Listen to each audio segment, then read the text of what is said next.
जे काय आहे आमचं कार्यालय ते त्याच्यामुळं माजी आमदार अमरसिंह पंडित साहेबांच्या लेटर हेडवर रितसर आम्ही पत्र म्हणजे ती तक्रारच दिलेली आहे. ती पोलीस अधीक्षकांकडे दिली. त्याची सगळी शहानिशा करते. सीसीटीव्ही फुटेज जो आहे तो अजून कुठेही बाहेर आलेला नव्हता.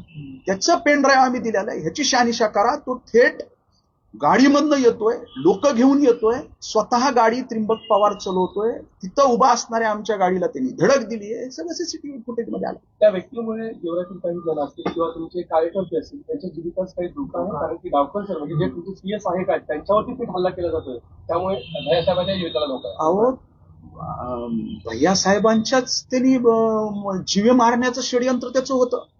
हे आमचे स्वीय सहाय्यक अमृत डावकर यांच्या जबाबामध्ये आलेलं आहे. लोकांचं काय, एक लोकप्रतिनिधी एवढ्या 25-30 वर्षापासून त्या सार्वजनिक जीवनामध्ये काम करणारा लोकप्रतिनिधी त्याला थेट मारण्याचं कट कारस्थान होतंय तर सामान्य व्यक्तीचं काय. याला गेवराई तालुक्याला त्या भागाला या प्रवृत्तीपासून धोका आहे.